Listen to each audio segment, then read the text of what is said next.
नमस्कार। आज हम इलेक्ट्रिकल इंजीनियरिंग की दुनिया में एक बहुत ही दिलचस्प विषय पे बात करने वाले हैं। ये आकार में तो बहुत छोटा है, लेकिन इसका असर काफ़ी बड़ा होने वाला है।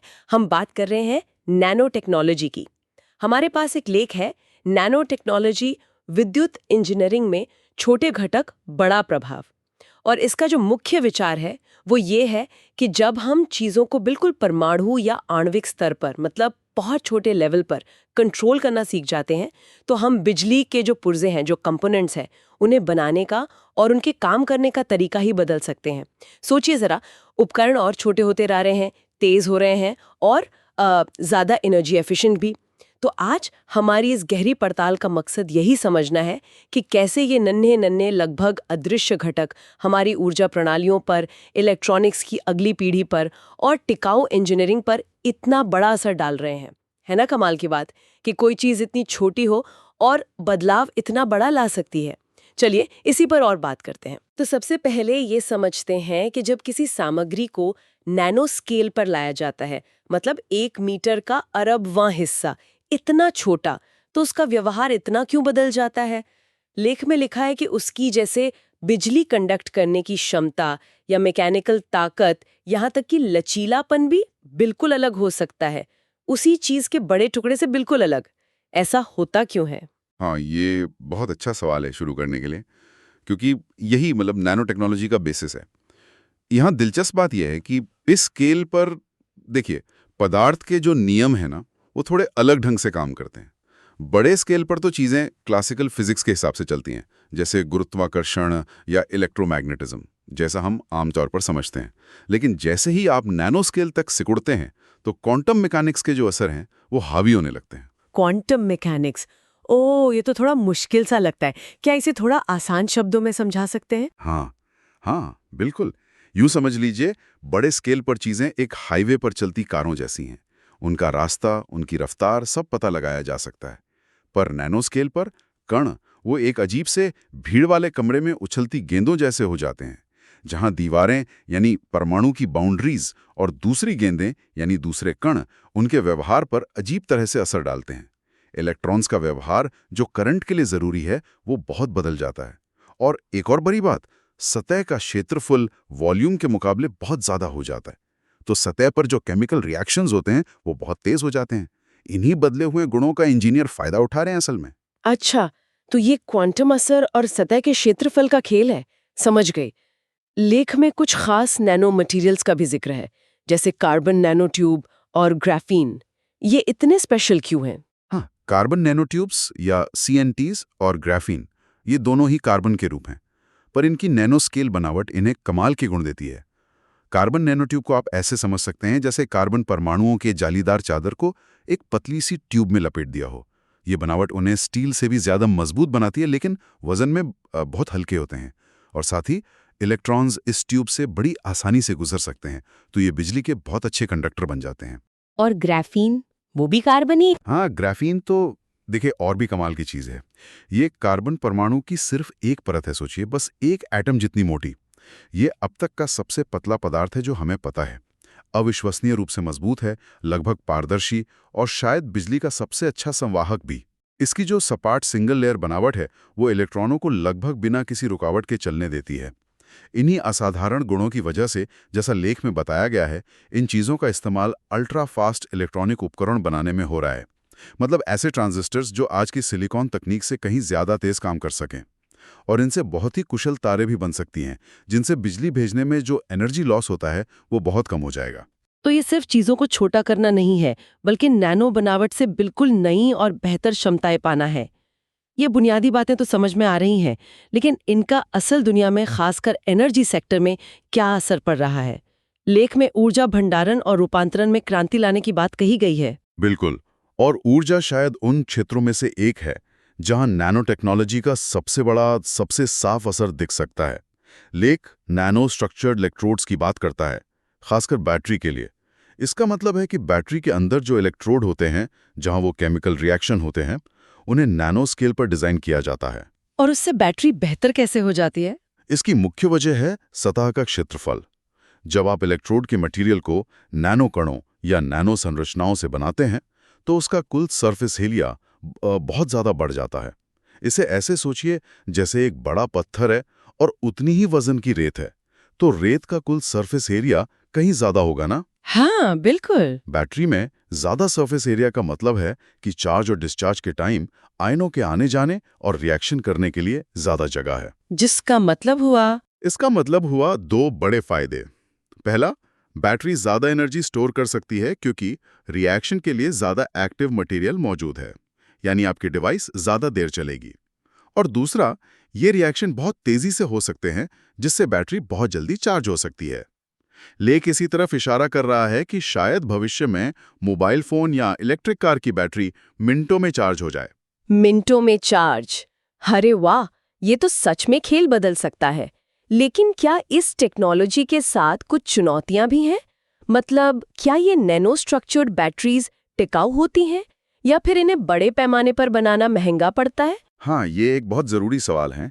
देखिए, क्षमताएं तो बहुत अच्छी लगती हैं, पर चुनौतियां भी हैं, बिल्कुल हैं।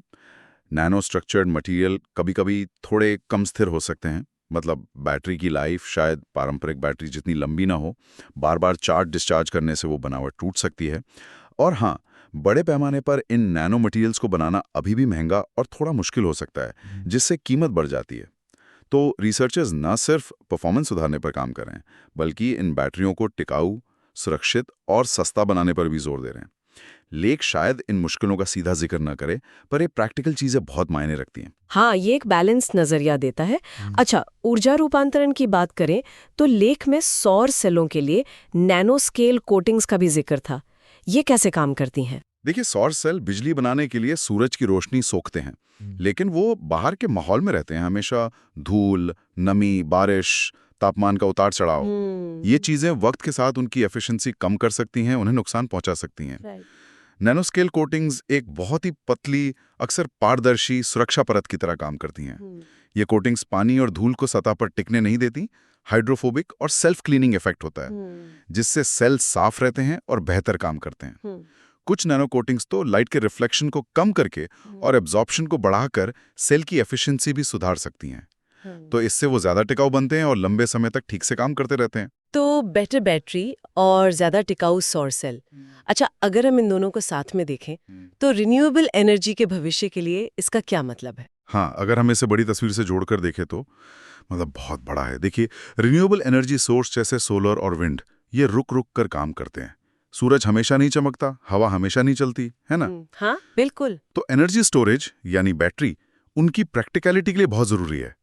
अगर नैनो टेक्नोलॉजी कुशल, जल्दी चार्ज होने वाली और उम्मीद है सस्ती बैटरी मुमकिन बनाती है, तो ये ग्रिड पर रिन्यूएबल एनर्जी को जोड़ना बहुत आसान बना देगा। इसी तरह ज्यादा कुशल और टिकाऊ सोलर सेल सोलर एनर्जी की लागत को और कम कर सकते हैं, जिससे वो फॉसिल फ्यूल्स का एक ज्यादा तगड़ा विकल्प बन जाएगा।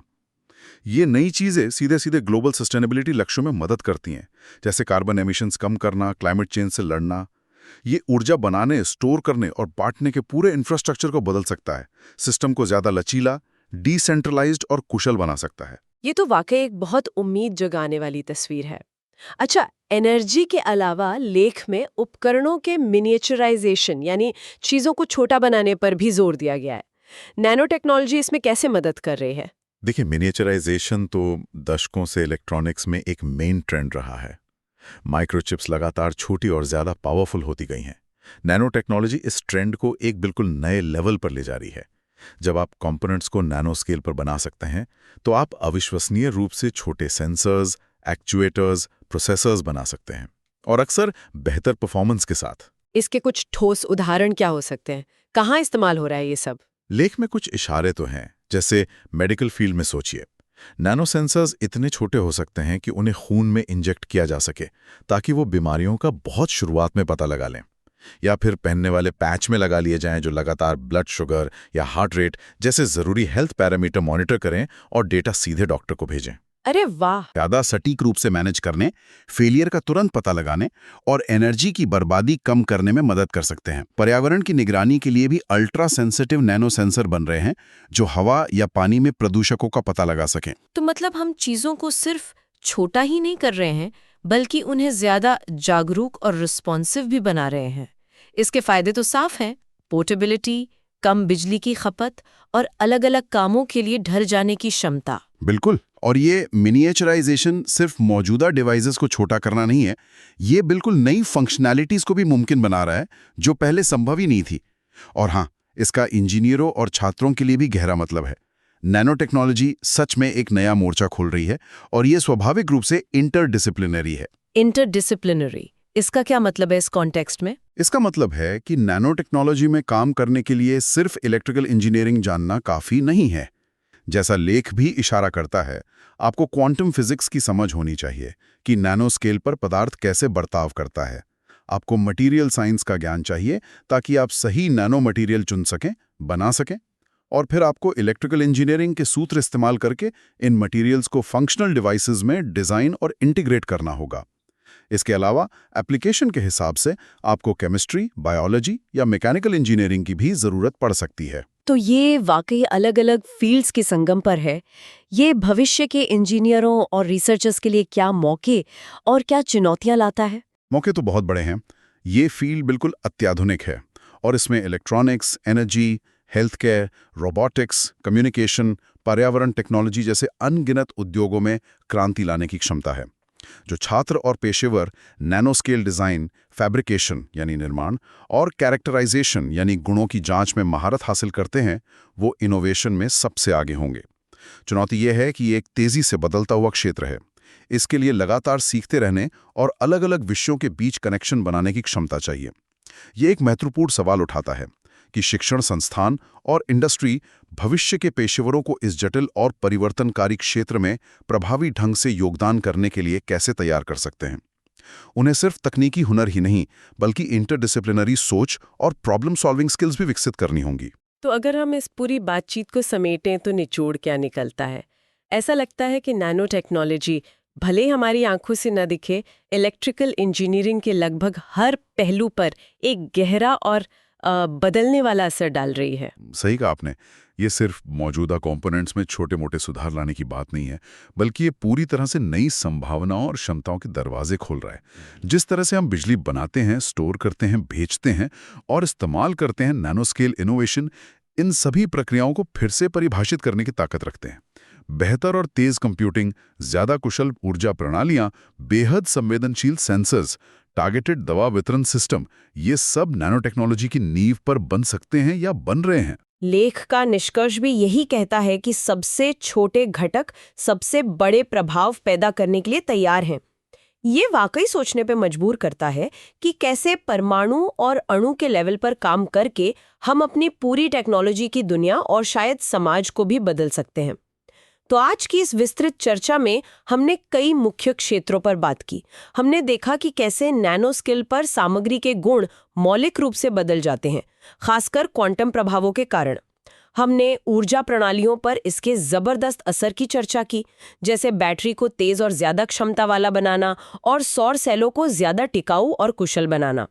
हमने ये भी समझा कि कैसे नैनो टेक्नोलॉजी परफॉर्मेंस को बढ़ाते हुए उपकरणों को अभूतपूर्व रूप से छोटा बना रही है। और आखिर में हमने इस रोमांचक क्षेत्र में इंजीनियरों और छात्रों के लिए भविष्य के अवसरों और जरूरी इंटरडिसिप्लिनरी अप्रोच पर भी रोशनी डाली। और इन सभी बातों का निचोड़ यही है कि नैनो टेक्नोलॉजी का इलेक्ट्रिकल इंजीनियरिंग के भविष्य पर एक गहरा, स्थायी और अक्सर अनदेखा असर पड़ रहा है और पड़ेगा। ये उन बुनियादी अनेबलिंग टेक्नोलॉजीज में से एक है जो आने वाले दशकों में इनोवेशन की अगली लहर को ताकत देगी, भले ही हम इसे सीधे तौर पर ना देख पाएं। इस चर्चा को समाप्त करते हुए लेख हमारे सुनने वालों के लिए सोचने के लिए एक दिलचस्प सवाल छोड़ता है कि क्या नैनो टेक्नोलॉजी आखिरकार हर इलेक्ट्रिकल डिवाइस में एक स्टैंडर्ड हिस्सा बन जाएगी, या इसका इस्तेमाल मुख्य रूप से कुछ खास हाईटेक एप्लीकेशंस और इंडस्ट्रीज तक ही सीमित रहेगा? भविष्य में ये तकनीक कितनी आम होगी, ये देखना वाकई दिलचस्प होगा।